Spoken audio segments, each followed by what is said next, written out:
I'm already a millionaire in my mind. I may not see it yet, but I believe it now. In the same way a seed is called by its finished form, I'm accepting my divine inheritance as a child of God. I'm meant to have life and have it more abundantly. My treasure on earth shall correspond directly to the treasure in the heaven of my mind. Abundance is my birthright. Ashe, amen, and so it is. My name is Jullien Gordon, and I'm author of Rich and Righteous: Spiritual Secrets to Mastering Money, Manifestation, and Your Mind. After becoming a multimillionaire through real estate investing, I was moved by God at the beginning of the pandemic to share my money mindset that allowed me to quit my job in January of 2009 at the bottom of the last recession and achieve full financial freedom. I own my mental real estate before I own any physical real estate. This book is like some of your favorites: Rich Dad, Poor Dad, As a Man Thinketh, Think and Grow Rich, and the Bible all in one. But the divine downloads and thoughts that are in here are 100% original and came to me over a 6-month period at the beginning of the pandemic. This book is normally $100 on Amazon if you went there right now, but I want to give you access to it for free by inviting you to our next reading group. Yes, the reading group is 100% free. Every weekday for 100 days straight, I'll be reading and discussing the 10 money commandments in the book that make money come to you in your life easily, more frequently, and abundantly. And it will take about 30 to 45 minutes as we read 3 to 5 pages per day until we finish the book and reprogram your mind around money. Why 100 days? Well, if you are 30 years old, you've lived for 10,950 days. And we have to deprogram and reprogram the negative, scarcity-based money mindset society has taught you. And I believe I can do that in just 1% of the time in about 100 days. I'm done with shelf help. You know, when you buy a book to change your life, but you never read it, it just sits on your bookshelf and collects a whole bunch of dust. We off that.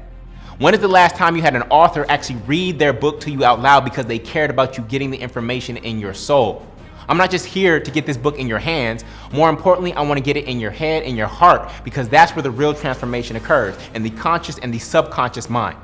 As scripture says, be ye transformed by the renewing of your mind. This is not the type of book that you just read once. To renew the subconscious mind requires repetition over and over and over. So if you joined us last time, I encourage you to join us again. I myself have read this book over 10 times already. So click the link to join our next reading group, and when you sign up, I'm going to give you the first 2 chapters of the book for absolutely free on what is money and abundance is your birthright, so that you can start your journey to a more abundant life today.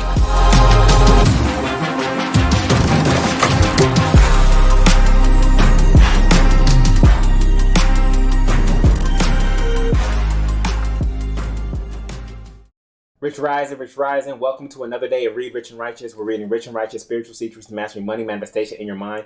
We are in Money Commandment number 6, which is how the rich and righteous hold money and wealth. And today's reading is on the cash flow framework. The cash flow framework is a system that I created in terms of how I automate my wealth. It's a series of accounts and flows in terms of percentages that go through each particular account to ensure and almost guarantee that I create wealth over time. There's about 8 steps here in this visual. We're going to walk through each one and the explanation. This is why I encourage you to get the book. And if you don't have it, you can go to richrightnow.com. That's richrightnow.com. You can sign up for this 100-day money mindset reprogram for absolutely free. And on the thank you page, you can get the digital package, which includes the ebook, audiobook, and all the recordings that you've missed of Read Rich and Righteous.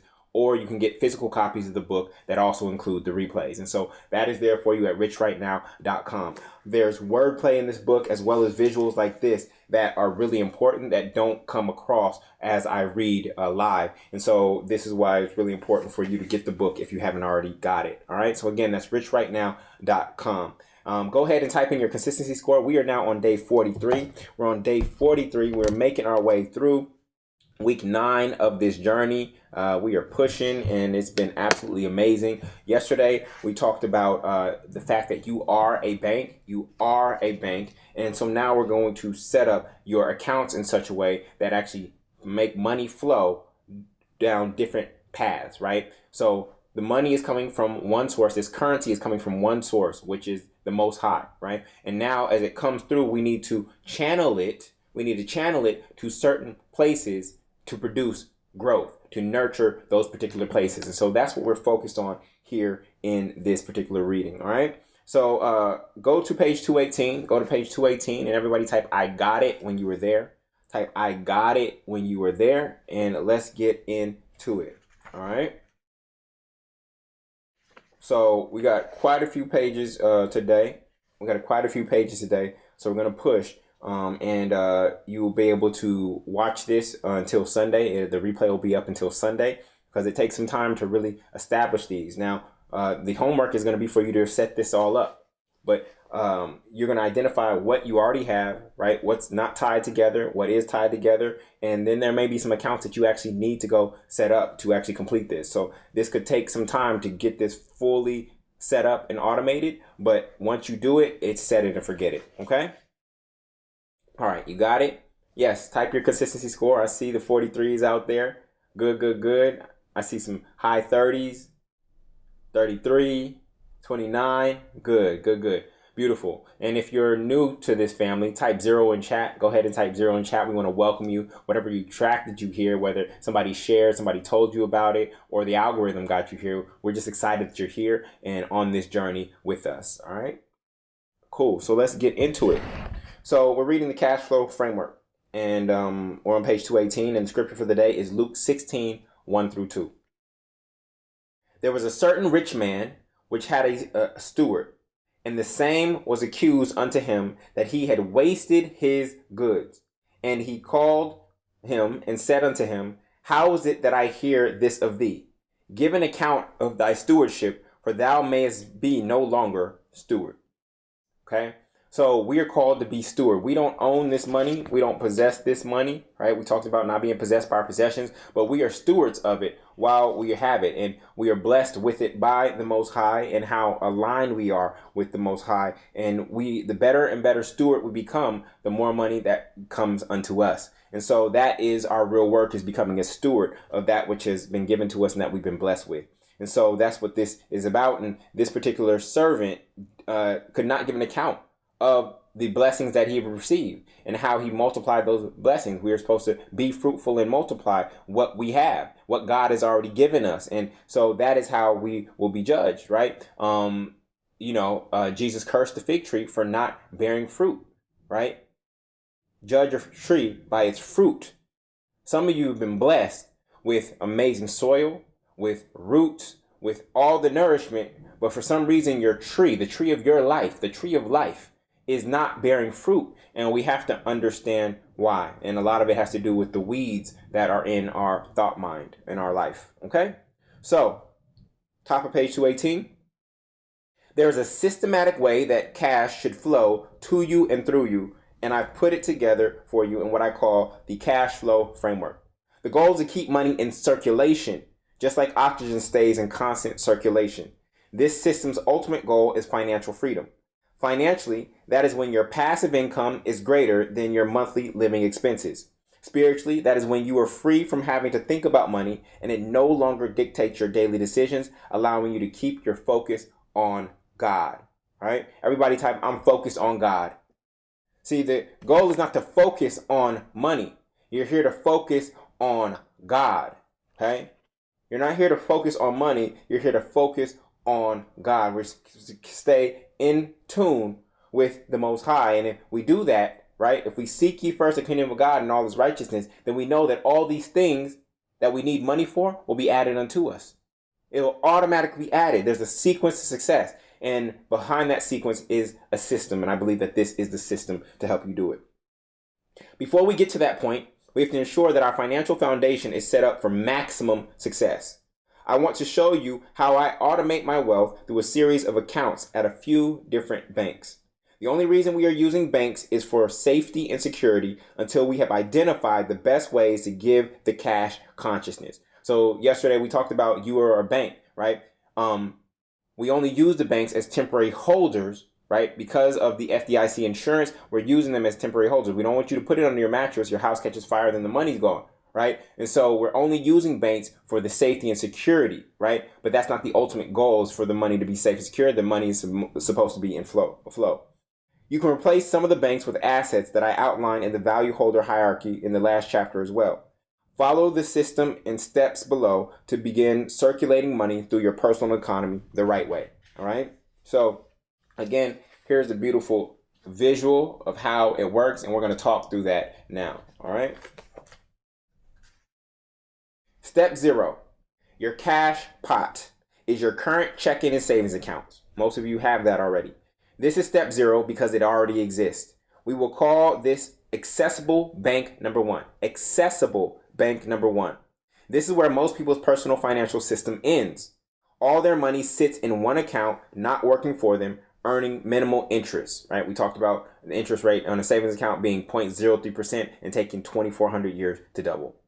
This is meant to be a receiving pot for inflows of money, which will then be allocated to other accounts automatically. The problem with having all of your money just sitting in one account is that if we see it, we spend it. And you know, when we spend money, we do what? We end money. It's just like when there's food in the refrigerator. Even if you're not hungry, just because it is there, what do? You eat, right? You're not even hungry, but just because the refrigerator is full of food, you feel inclined to eat. Your checking and savings account should never be at the same bank so that you can't see both when logging in online or on your phone. The goal is to transmute our money into something more valuable as soon as possible, or keep it out of this sight and therefore out of mind if we need to hold it temporarily until we find a good investment. Step number one. The next account is your living or operating expenses. It is also a checking account at accessible bank number one because you need access to this money throughout the month to live. This account should get a direct deposit from your cash pot bi-weekly or monthly according to your monthly budget. Here, we keep 2 months of living expenses. If your mortgage, car notes, gas, student loans, kids' education, food, insurances, internet, and entertainment budget is $3,000 per month, then $6,000 should be in this account. Every month, it will fluctuate from $6,000 to $3,000 as money goes in and comes out like oxygen in your lungs, since this is what you live off of. All of your monthly bills should be paid with credit cards first to protect you as a consumer, build your credit, and earn points. And those credit cards should be paid off automatically from this account on a specific day of every month. This will keep you from going over your monthly budget. The extra $3,000 is just backup in case a one-time life event occurs that throws your monthly budget off a little. We never want to pay unnecessary overdraft fees to the bank, but we want to leave as little money as possible with them. Is that clear?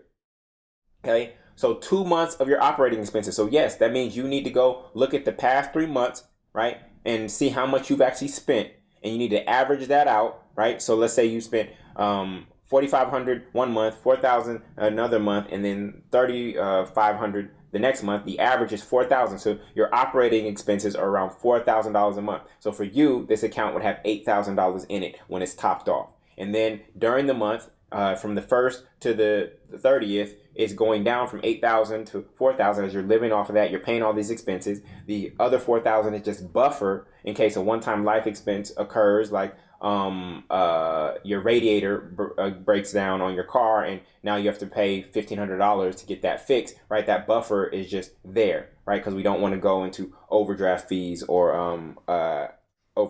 I don't even know the terminology because it's not part of my reality. It's overdraft fees and insufficient funds, I think. Okay. So we want to get to that point where we don't even know the names of these things because they're not part of our experience. Okay. Okay. So now, step 2. The next account is your sacred stash. Okay. We talked about storing money versus saving money. Your sacred stash is where you store money. Okay. We're no longer saving. Type, I am no longer a saver. I am no longer a saver. We do not save money beyond our emergency fund. Okay. So the next account is your sacred stash. This is a temporary savings account in inaccessible bank number 1. Inaccessible, meaning that I can't get to it quickly. We don't want to see this money. We are stashing money away there for future investments, near future. Okay. Not way out someday later, right? What did I say? Someday is the favorite day of the who? Of the week.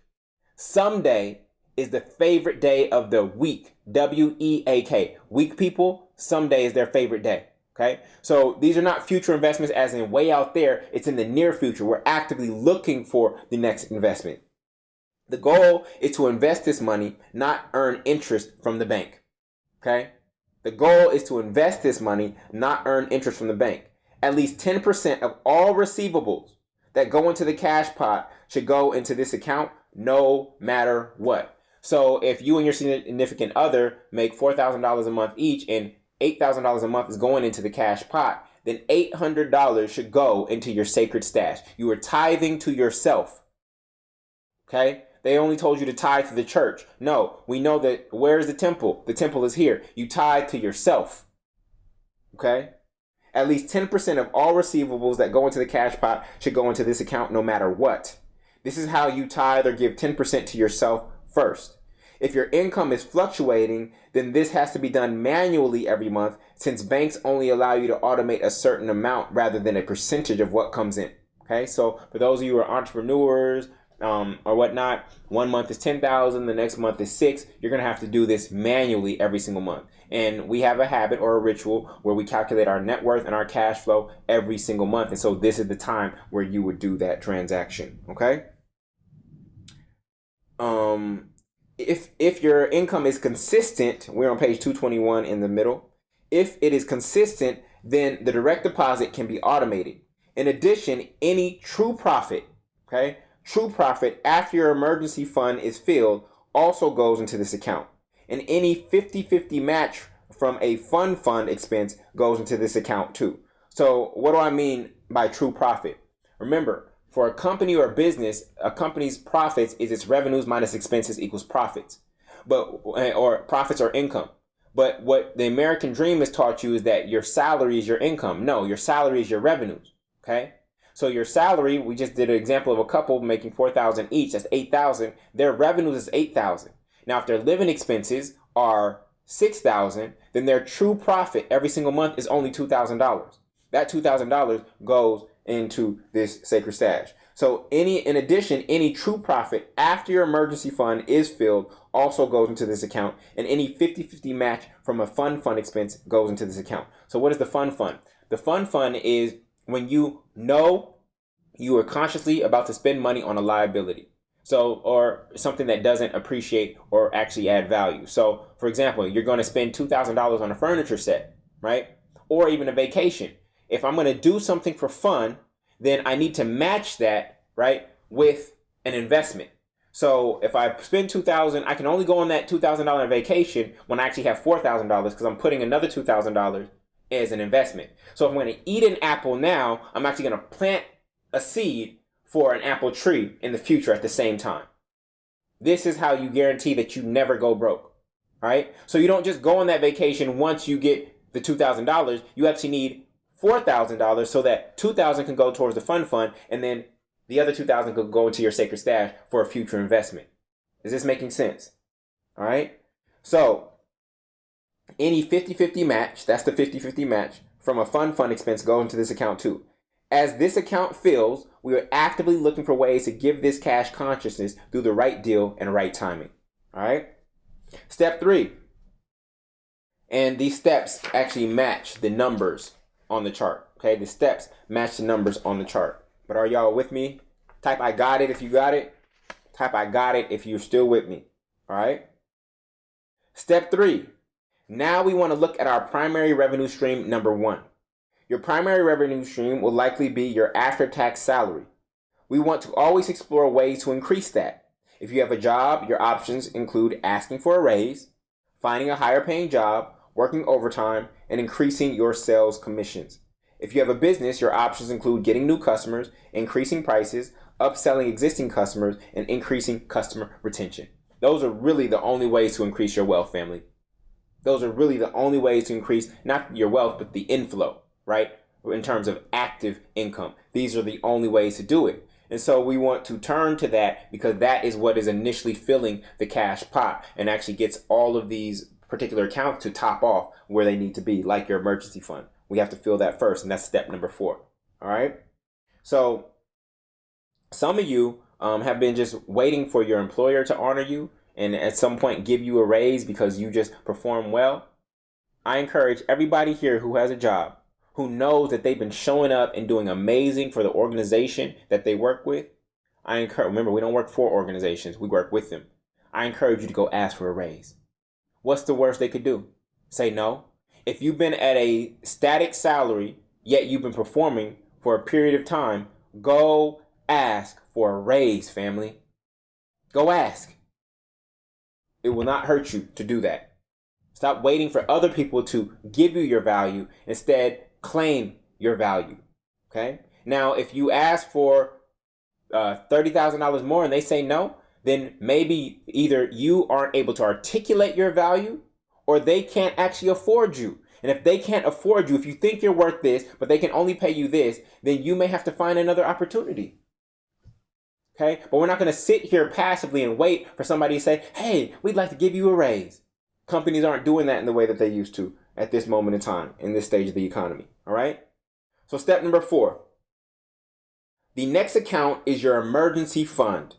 This is a savings account at inaccessible bank number 3, right? Inaccessible bank number 3. This can be anywhere from 3 to 12 months of living expenses, depending on your risk tolerance. If your living expenses are $3,000 per month and you believe in your ability to bounce back from any financial curveball, like a loss of a job in 3 months, then you only need $9,000. Okay, 3 months times $3,000 a month is $9,000. If you are more risk averse and need 12 months, that would be $36,000, 12 months times $3,000 per month in your emergency fund, which means it will take longer for you to fill your emergency fund and thus longer for you to start investing.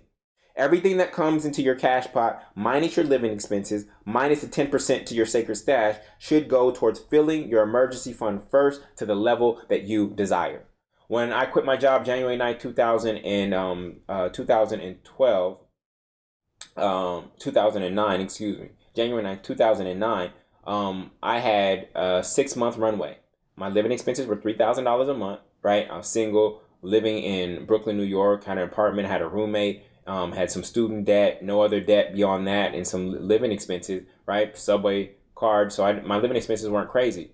So 3,000 times 6 was 18,000. That's when I transitioned, once my emergency fund was filled up, right? So you need to determine what that is for you. Is it a 3-month? Is it a 6-month? Is it 12 months? Now, the more risk averse you are, the longer it's going to take to fill up that emergency fund, which then means the longer it's going to take for you to get to the next stage, which is actually investing, right? So you need to determine, especially if you have a partner, you need to have a conversation about what feels good for you. The equation is your salary minus your living expenses minus your 10% sacred stash contribution equals your true profit. If your after-tax salary is $5,000, then your true profit is $5,000 minus $3,000 in living expenses minus 10% times that $5,000, which is $500, equals $1,500. The emergency fund is pure cash that we are willing to let sit. This is the only cash we are happy to allow a bigger bank to hold. The value to us is the liquidity. Remember, the only thing really valuable about cash when we started reading the book is its liquidity, right? That it can be turned into and converted to anything relatively quickly, okay? The value to us is the liquidity and lack of volatility if an emergency happens. But the cost of us holding money in cash is inflation and the opportunity cost from not investing in higher yielding assets. You can explore the value holder hierarchy for other ways to hold your emergency fund from the last chapter. My favorite way to hold money is in a maximum cash value whole life insurance policy that I can borrow against tax-free and without penalty while also having a death benefit attached to it. So that's how I hold my emergency fund, is in a maximum cash value whole life insurance policy. Okay, simply by messaging the bank, the insurance company, I can borrow against my policy if any emergency were to occur, right? And it is supported by my death benefit, all right, or collateralized by my death benefit. All right, so that's your emergency fund. Step 5. Now, once your emergency fund is full, you can increase your contribution to your sacred stash from 10% on up, and you can start sending any remaining true profit to your fund. Right? True profit to your fund. Your sacred stash is for investment. Your fund is for enjoyment. We must balance living in the present while preparing for the future. So we're taking care of our sacred stash first, right? Because this is where we're going to plant apple trees from. But if we want to eat and enjoy life today, right? We want to enjoy the taste of our life today. We have a fund set aside for it. Okay? So this is how the process and the equation works. Your fund is also a savings account in inaccessible bank number 2 with your sacred stash. So they're in the same exact bank. The reason why is that at any time you spend money on something from your fund, that expense or liability must be matched by an equal contribution to your sacred stash. This is why they are both at inaccessible bank number 2. So when I buy that $2,000 furniture set or $3,000 furniture set, I need to match, that's in my fund, or that $3,000 vacation, I need to match that because $3,000 is leaving my family now. I need to match that by putting $3,000 into my family in its future at the same time. So I actually can't go on that vacation again until I actually have $6,000. If I only have $3,000, then we can only afford a $1,500 3-day weekend, right? Because the other $1,500 has to be matched into the sacred stash. All right. So if you spend, we're at the top of 223. If you spend $1,000 on a new couch set from your fund, you must also contribute $1,000 to your sacred stash. Therefore, to get a new couch set, you need to have $2,000 in true profit. The fund should have a specific financial target based on your wants, right? Perhaps it's a $1,000 couch set or a $3,000 vacation or a $10,000 used car. These are one-time expenses that will never come back to you. The money leaves your personal economy forever.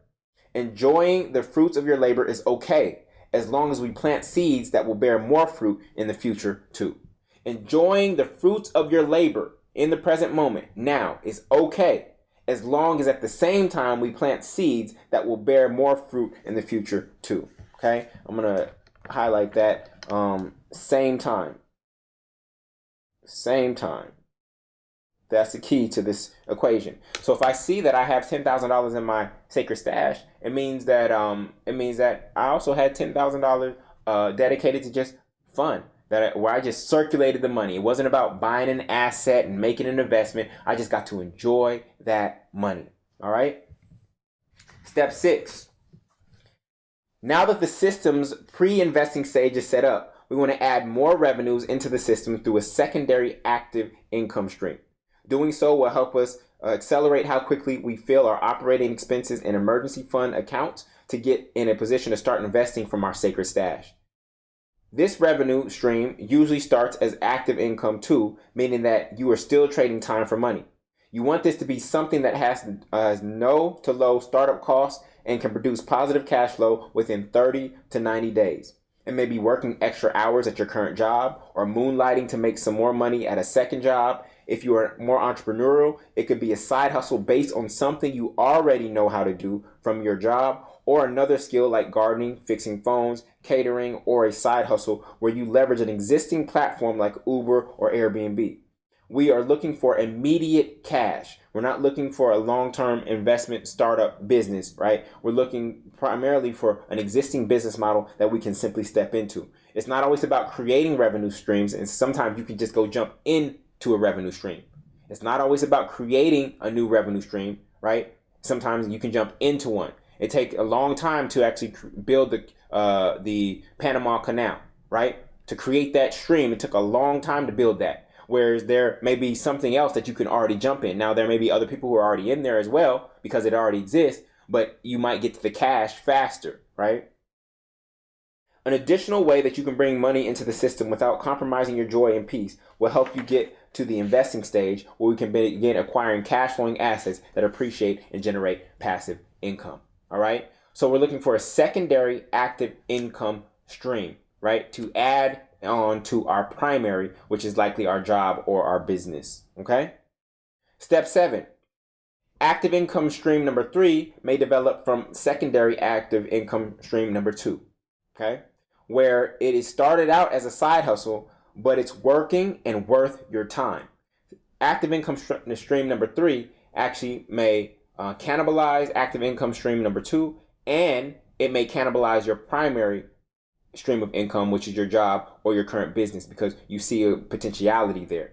Now you want to grow a legitimate business. So active income stream number 2 was just a quick side hustle to bring in some more cash, another $1,000 a month. I started a notary business, etc. Right? Now we're talking about you building a legitimate business that has more scale and potential than your primary stream or the side hustle. Now you want to grow a legitimate business, and you are passionate about the problem you are solving, and you see the economic potential of it freeing you. This requires developing your highest value skill and high quality systems. Until your systems are built, this business will still be active income where you are trading time for money. Initially, it may be hard to scale beyond you because you may be the business and the brand, which means no you, no money. And that's okay in the beginning. Being an employee in a business you own and love is better than being an employee in someone else's business you hate. To make sure your business is economically viable, you want to pay yourself like a W-2 employee by sending money from your business to your cash pot bi-weekly. Starting out, it may just be a small amount, but over time, it will increase. Beyond your pay and business expenses, the goal of this stream is not to profit in the moment. Okay? That's not the goal of this. We're trying to build a legitimate business. And when you're building a legitimate business that you see has potential, you continue to invest everything into the business. You want to reinvest every dollar of income back into the business to grow it beyond you, whether that is by hiring, delegating, outsourcing, automating, or advertising. You will find that your business can start to reduce your personal monthly living expenses too, because you may be able to write off things like your home office, cell phone, part of your car note based on them being used for your business. Consult an accountant and run as many expenses as legally possible through your business according to Section 162 of the tax code. To take advantage of this, you should incorporate the business as an LLC or S Corp and create a separate business checking account at Accessible Bank number 1. If you need startup funding for your business, you get to serve as your own bank and draw from your sacred stash. You heard me correctly. If you need startup funding for your business, you get to serve as your own bank and draw from your sacred stash.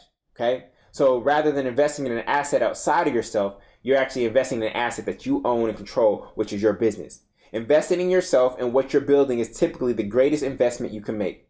When you start seeing profits in your business, you put money back into your sacred stash to make investments in other assets that will generate passive income by taking an owner's draw from the business. Right? Now, step 8. Now that the sacred stash has several streams pouring into it, we want to take all of the potential energy like a river dam and release it. The goal is not to accumulate money. It is to circulate money. How is your money going to make money if you never let it go? You are supposed to release money. Re-lease. Everybody type that. Re-lease. Re-lease. When you have a lease on a car, the car company still owns it, though it is not physically in their possession. When you have a lease on a car, the car company still owns it, though it is not physically in their possession. The same is true for money. When you lease money, it is still yours, though it is not physically in your possession, and you know that it will eventually return to you. This is why you have to let money go, family. You are leasing money out to these higher yielding functions than and assets than just a savings account. And when it returns to you, you keep releasing it to the individuals and investments that have multiplied it. All right? So you're in the leasing business, family. You're leasing money, right? And you continue to release money over and over and over. Over the course of your lifetime, this $100 bill should not just be worth $100 to you, right? And then you just spend it down to zero. No, if you continue to release this at 10%, it's going to be $110. Then it's going to be $121, and then it's going to keep on growing by 10% every single year because you released it. You holding on to it, it's only going to go down due to inflation or go down due to you spending it. When you spend money, you end money. So you have to actually release it, but not release it into a liability, but release it into assets. Okay? This means that we must actively be searching for the right deals at the right time. You likely have the hookup at a retail store because a friend or family member works there, where you get discounts on expenses and liabilities. We want to get the hookup on assets and income, and those plugs usually come through relationships as well. How many of y'all got the hookup at a particular store because you know somebody who works there? Type the name of the store that you got the hookup at. Type the name of the store you got the hookup at. Right? Because somebody you know works there. But most of the things and most of the stores that you're typing right now, they are liabilities. They're things that you buy and only decrease in value over time. So we want to take that same methodology, right? And we actually want to get the hookup on assets. And so we're going to have to change the relationships. We're going to have to change the conversations. We're going to have to change the tables that we're at in order to get the hookup on assets. We want to invest in assets that appreciate, generate positive cash flow, and or offer tax deductions. Assets include things like multifamily real estate, stocks, your own business, collectibles, and loans you originate. All right? So one of the keys to multifamily real estate investing is my real estate Rolodex.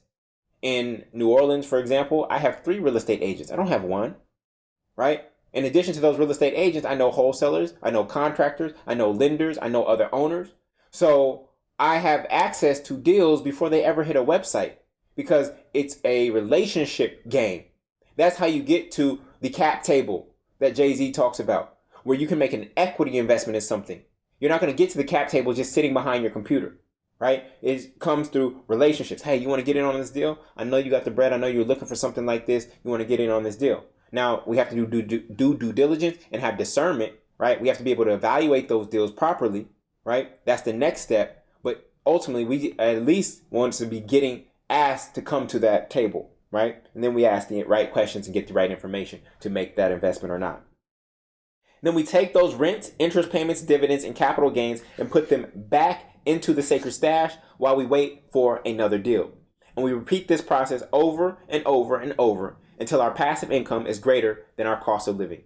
If your monthly living expenses are only $3,000 per month and your assets generate $3,600 per month, you are financially free. Financial freedom doesn't require you to have $1 million in cash. $1 million in cash would be helpful, but it must be working for us. You can achieve financial freedom a lot faster when you focus on implementing a system designed to maximize your active income to generate passive income until you no longer rely on active income to live. All right? So that is the cash flow framework. As you can see, it's a series of accounts that must be set up and a certain money allocated and flowing through it in various percentages. So some of you have some of these accounts already. Some of them need to be set up. Most of these accounts are free, right? Or some of them require a $100 deposit, etc. If you have $1,000, right, you should be able to set up all of these accounts with the minimum deposit that's required and begin the automation process within 15 to 30 days. By the time we're done reading this book, you should have this entire thing set up. And so that is your homework. Again, that's not a one-day thing. And if you have to re-listen to this, go ahead and watch the replay or get the replay package by going to richrightnow.com so that you can catch it later. But that is a cash flow framework. This is exactly how I set up my finances and automate my wealth. And so I encourage you to do the same. If all the money that you have comes to that cash pot and gets allocated in this way, you will see your sacred stash build up. You will see your emergency fund build up. You will see your fund build up, and you'll be able to have a full, enjoyable life.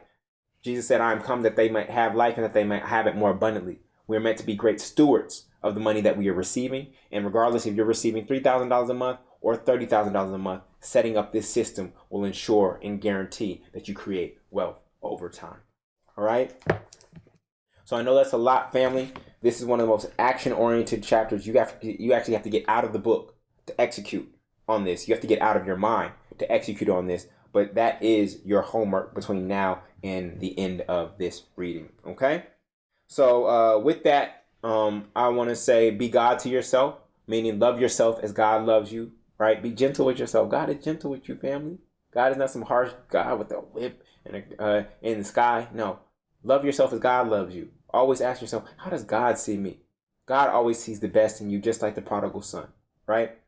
Then remember that you are master over yourself. Master yourself in the way that God is master over you. And then finally, remember that you are God or first cause in your own life, and no institution, individual, or situation outside of you has more power over the direction of your life than you do.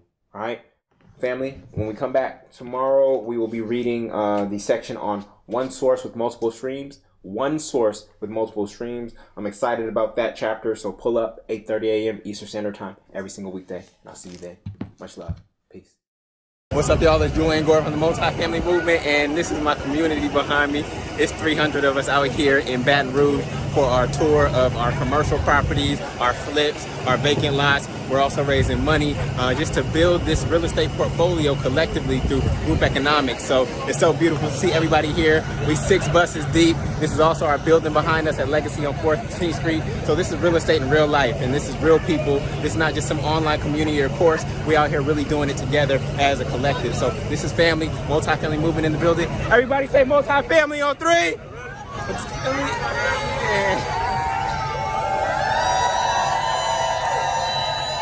The whole crew, y'all. So when you want to learn how to get in the game,